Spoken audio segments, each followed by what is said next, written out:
Some films age, But they don't get old. and then there are films that wait. Really seem to exist in our memories. They wait for the moment when the world becomes strange enough that what once felt symbolic starts to feel disturbingly literal. And the images remain sharp even after all these years. Elite networks were treated like mythology. Respectable people laughed. And then a financier connected to presidents, royalty, and billionaires was accused of trafficking minors while remaining socially untouchable for years. Not hidden, not exiled, still photographed, still invited, still inside the system. Suddenly, quiet power didn't feel theatrical anymore. It felt familiar. This is the kind of corruption that isn't necessarily on the books as a crime, but it's corruption of the entire system. When you rewatch Eyes Wide Shut now, it doesn't feel symbolic anymore. It feels observational, like a study on what happens when powerful systems are noticed, but never fully confronted. And that's a very modern feeling. It has to have the appearance of being realistic. Not because Kubrick was actually trying to expose hidden societies, but because he understood something much more unsettling. Power doesn't need to announce itself, and it doesn't collapse just because you notice it. Sometimes awareness is just the price of admission. You're not discovering the system, you're being introduced to it. For years, Eyes Wide Shut felt like an anomaly. Too slow, too symbolic, too strange. A dream about wealth and desire, ending in a masked ritual that felt more like mythology than reality. People debated what it meant. They admired Kubrick's craft. His painstaking preparations he would make to prevent a movie from divulging all its secrets on a single viewing. But very few believed its world reflected anything real. The film suggests a network of elite individuals bound together not just by privilege, but by secrecy, humiliation, and mutual protection. At the time, that felt exaggerated. Then, reality began producing its own strange echoes. Not in candlelit mansions, but in private jets, secret islands, sealed agreements, years of whispered allegations that never seemed to land. In the quiet social gravity around powerful figures where proximity becomes protection. Now may be the time to roll over on people, and who knows what type of people may be involved in this conspiracy. After Epstein, the film stops feeling symbolic. I mean, he's exposed to life on these sex trafficking cases. It feels like a study of how systems behave when they believe they can't be touched. And the most unsettling part is how normal everything feels to the people inside of it. The crystal realism of it. There's no dramatic revelation, no collective shock. Elite secrecy isn't just discovered, it's navigated. Characters acknowledge where they stand. They understand who's protected, and more importantly, who isn't. If you're in his orbit and you were doing things that you shouldn't have back in the early 2000s, you ought to be very, very concerned right now. Tom Cruise's character begins the film believing he is powerful. You've never been jealous about me, have you? No, I haven't. And why haven't you ever been jealous about me? Well, I don't know, Alice. Maybe because you're my wife. Maybe because you're the mother of my child. And I know you would never be unfaithful to me. He's wealthy, respected. He has some serious social proof. He has everything modern culture tells us should equal autonomy. But as he moves deeper into elite space, his status dissolves. He is merely tolerated, observed, and then quietly reclassified. I can't thank you enough for this. No, I'm glad I was here. And Bill, I probably... Oh, I know I don't have to mention this, but this is just between us. Each of his films is being like about the inside of a brain, about a system that sort of starts working and then starts breaking down. We're taught money is power, visibility is power, access is power. Kubrick shows something much colder, that power is structural. Hidden away behind the stage, exercised without anyone seeing it.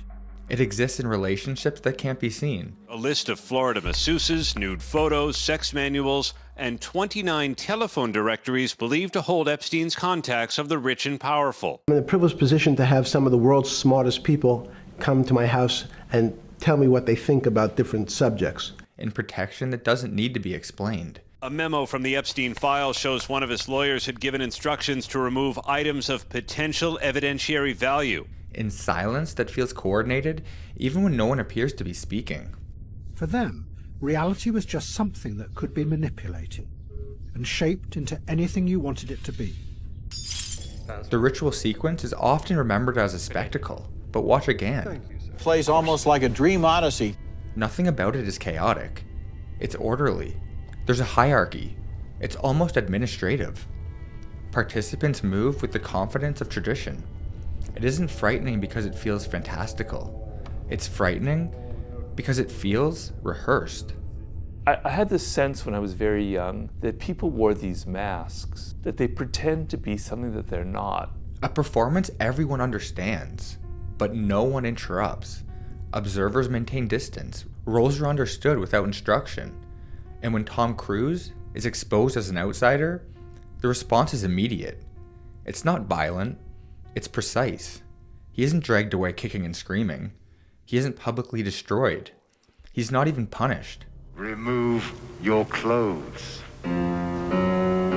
Please. Remove your clothes. Or would you like us to do it for you? He's just humiliated. Because punishment creates a scandal. And humiliation, it just creates obedience. A wealthy man such as Epstein be able to use his money and his influence to manipulate the system the way he did. I have more money. I guess I'm wealthier. And that system remains intact because humiliation teaches boundaries. It reinforces that hierarchy, and it creates something even more powerful than fear. It creates awareness. Tom doesn't simply feel threatened. He understands. But that's not the end, is it? No.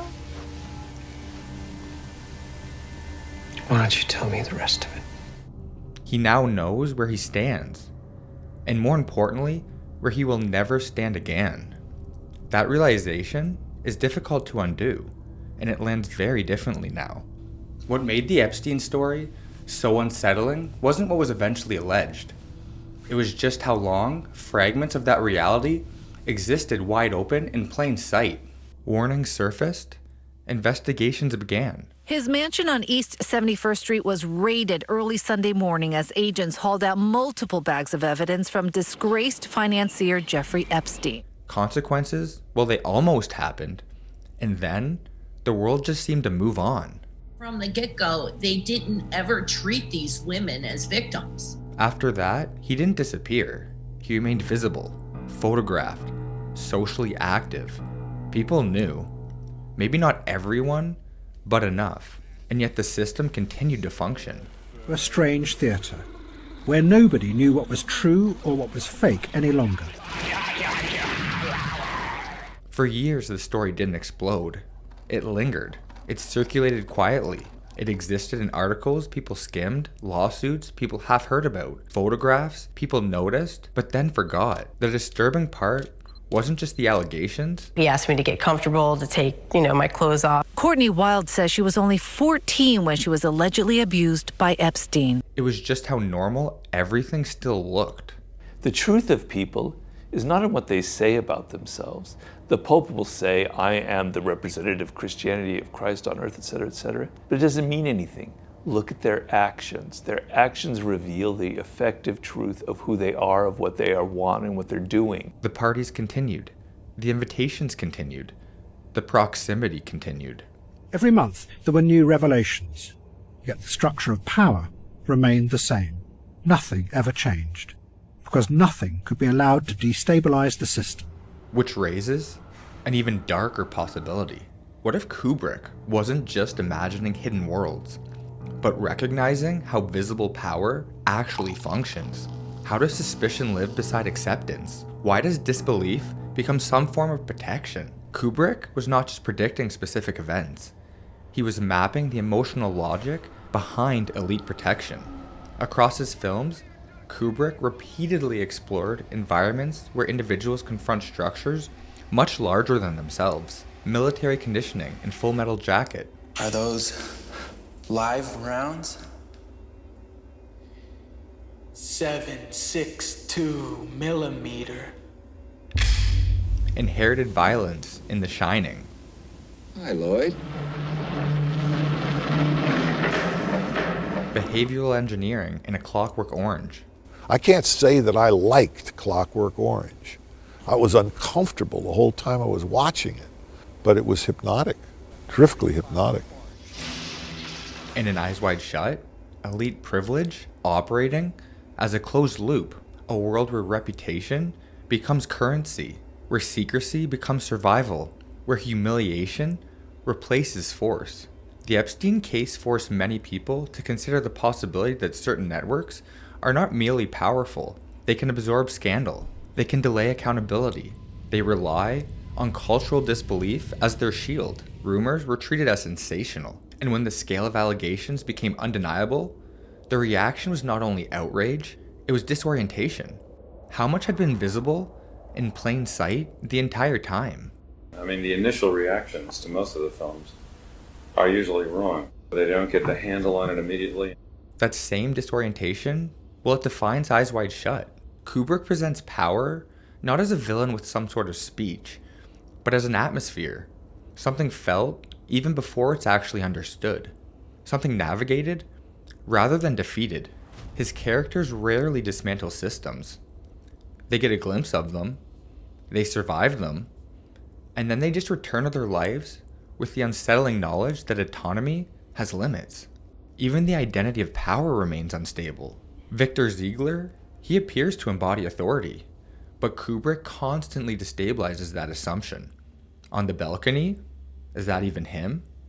At the party, in their final conversation, it becomes clear that power in this universe is not located in single individuals. Well, that was really one hell of a scare you gave us, kiddo. It's distributed. It's structural. It could be anyone. Real is good.